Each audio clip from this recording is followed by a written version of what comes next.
con Hugo Menossi, concejal por el PRO. En el día de hoy, Hugo, salió el despacho favorable para que a partir del año que viene, a lo mejor, todos los alumnos que vayan a las escuelas acá en Rafaela no paguen boleto. Contame un poquito cómo fue el devenir hasta llegar a esta iniciativa tan importante para la educación.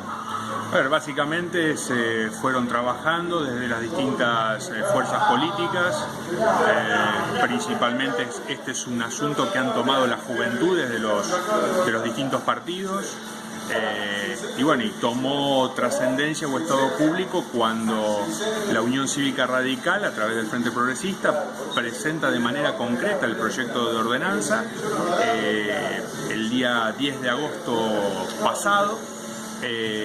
Y bueno, y después, esto que es algo que por ahí el peronismo nos tiene acostumbrados a que cuando uno presenta un proyecto, después presentan otro como para tratar de captar la atención de los ciudadanos en ese sentido. De hecho nos pasó a nosotros con la ordenanza de polarizados en su momento.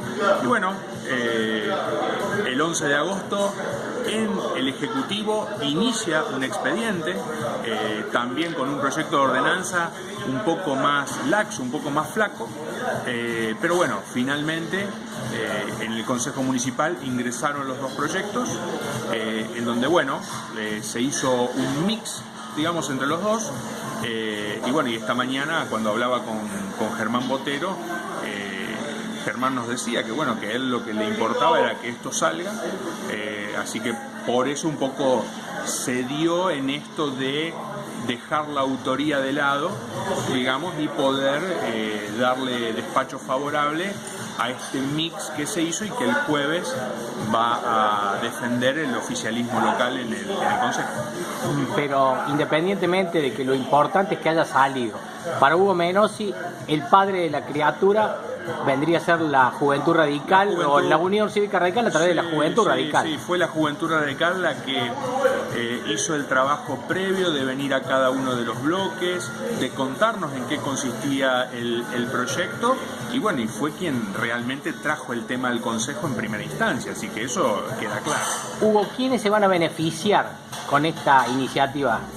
En principio los alumnos, en principio muchos de los niños y niñas que necesitan mucho del transporte público y que necesitamos generar conciencia, o sea, necesitamos generar en los jóvenes esto de utilizar el transporte público. Nosotros fuimos muy críticos, de hecho presentamos varios pedidos de informes que tenían que ver con el estado de los minibuses y la necesidad de mejorarlos para que los chicos también lo puedan utilizar.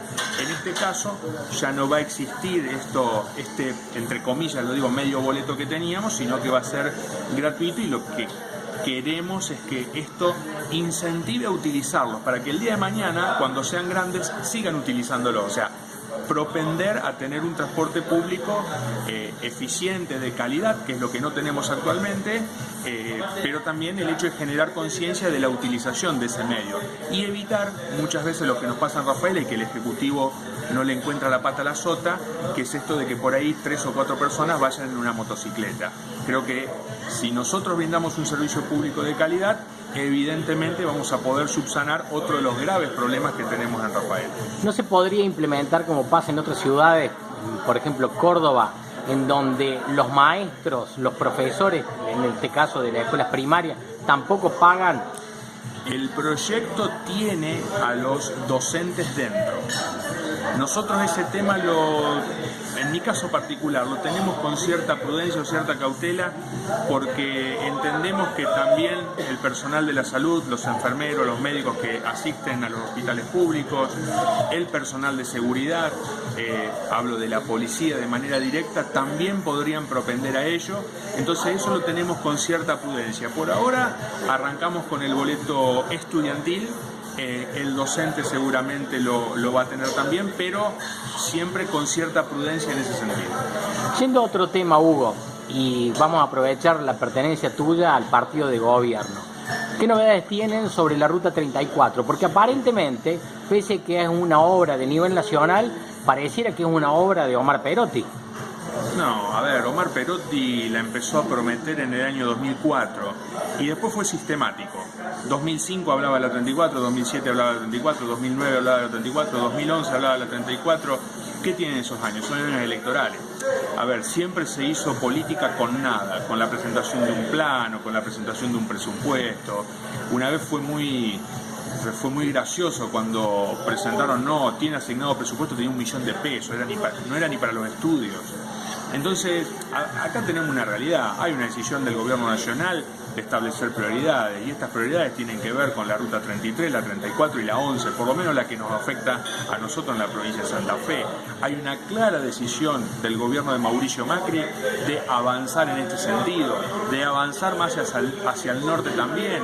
Hay decisión política de hacer el tramo de la 34 entre Rosario y Angélica, el que nos comprende a nosotros de Angélica a Sunchales, y después poder continuar donde no se va a hacer todo autovía, se está hablando de rutas seguras, se está hablando de hacer tercer carril, digamos, se está hablando de un mix para poder contemplar en el menor tiempo posible la mayor cantidad de kilómetros para que los argentinos estén seguros. Que se adjudique Perotti esto es un sinsentido, la gente se da cuenta cómo son las cosas y bueno, creo que terminó siendo una mentira. La gente en la calle dice que el gobierno nacional en algunos aspectos beneficia a sectores de Omar Perotti porque no existe el voto en el Senado. Ese es el comentario de la calle. Yo creo que eso fue un tema real, principalmente con el acuerdo de los holdouts, donde el voto de Perotti en el dictamen de comisión del Senado inclinó la balanza, hizo que la votación terminara 8-7, así que evidentemente fue muy importante la visión de país que tuvo Perotti en ese momento en acompañar al gobierno nacional. Después hay cuestiones en las que no ha acompañado y es crítico. Nosotros tenemos la mirada del Perotti de Rafaela, que es el que nosotros no acompañamos y que es el que evidentemente sabemos que es la realidad. Después, tal vez panquequeo que tiene Perotti constante. Yo tengo la teoría pendular de Perotti, ¿sí? Porque va de un lado para el otro de la misma manera y vos no te das cuenta de qué lado está, es lo mismo.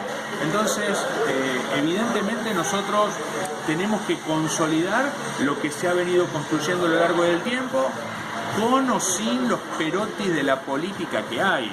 Esto nosotros estamos hablando de Perotti y Rafaela, los Perotti que hay en la Argentina en la política son un montón, y bueno, nosotros tenemos que estar acostumbrados a ello, pero tenemos que dejar, el oficialismo local ha hecho mucha campaña con esto de hacer. Bueno, de eso se trata. Ese hacer lo tomaron muy bien del Haciendo Buenos Aires que tenía Macri en su primera gestión de gobierno, lo trataron de replicar acá Rafaela, pero evidentemente con la 34 no se ha hecho mucho y el que está haciendo ahora es este gobierno. De hecho la gente lo ve, o sea, no es necesario que yo lo esté diciendo o que nosotros nos vayamos a sacar fotos para mostrar que se está haciendo. El que pasa ve que ahora sí se está haciendo. El gobierno nacional, pero al respecto, el gobierno nacional tiene presente al pro Rafaela, porque vemos que los diferentes organismos que dependen de la nación todavía quedan sectores ligados al justicialismo, especialmente ligados al perotismo, que han sido puestos fundamentalmente por acuerdos políticos con él. Sí, evidentemente en algún punto nos ha costado un poco caro este tema de los holdouts. Evidentemente eso es así.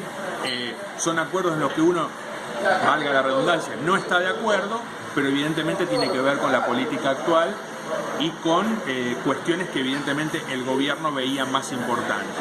Igualmente nosotros hoy en ciertos sectores tenemos muy buena llegada en lo que tiene que ver con el Ministerio del Interior a través de Rogelio Frigerio, que es el que dialoga con todos. Nosotros tenemos buena relación en ese sentido, pero por ahí te voy a dar un ejemplo puntual. Por ahí estamos flojos con Lino Barañao en ciencia y tecnología.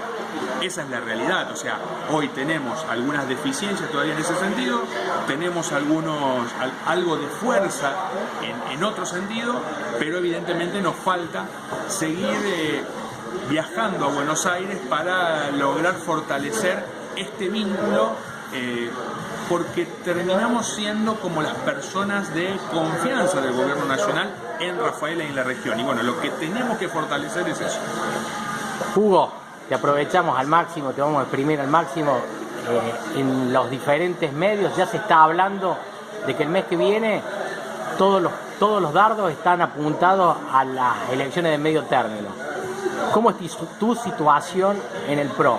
En una oportunidad me dijiste, termino mi periodo y es una regla dentro del PRO, 2 periodos y a otra cosa.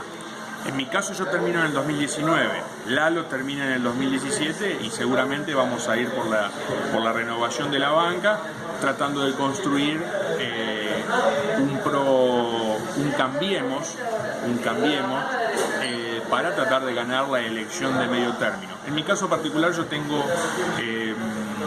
mandato hasta el 2019, obviamente que si en el 2017 yo tuviera que estar en algún lugar porque el partido lo dice o porque la gente lo pide, lo estaré acompañando a la gestión del gobierno nacional, pero actualmente es cierto que en el 2019 no continúo como candidato a concejal, o sea, no voy a ir por un tercer mandato porque el partido pide en sus estatutos que tengamos siempre una reelección, si podemos, si somos elegidos por la gente, y después siempre aspirar a algo hacia arriba. Y obviamente, dentro de lo que nosotros siempre hemos hablado, era la posibilidad de tener un representante del PRO, de Cambiemos, rafaelino, en un estamento provincial. Así que bueno, uno va a trabajar también para eso. Después lo van a decir las autoridades partidarias, los votos, etcétera, etcétera. Ya eso no depende de uno. Uno hace lo mejor que puede, pero bueno, hay factores externos que obviamente no dependen de uno. Por último, y abusando de tu gentileza, ¿cómo le cayó a la gente del PRO la declaración del doctor López que los acusó de poner piedras en el camino? Palos en la rueda, palos en la rueda. No, bueno, no tiene sentido. Cuando uno ve que se firma un convenio con el Ministerio del Interior por 19.632.000 pesos, cuando en agosto llegaron el ATN de 4 millones de pesos, cuando llegan los 3 millones de pesos que gestionó Lalo para el PAER. A ver, evidentemente es incoherente. Es como mínimo es incoherente. Creo que es una cuestión meramente electoral, de salir a dar un mensaje que confunda a la gente, porque evidentemente está viendo que la gente tiene incorporada el cambio y el 2017 está ¿Pero cerca. lo toman como una palabra de López en particular o como lo toman como una palabra de Castellano? Cada cosa que diga López es una cuestión que viene dirigida del intendente. Acá ninguno de los funcionarios se manejan de manera autónoma. Acá el que maneja es Castellano, después más arriba estará Perotti, pero en realidad tiene que ver con eso. Hugo Menossi, te agradecemos mucho, muy gentil, y nos vemos en cualquier momento. Hasta cualquier momento, muchas gracias.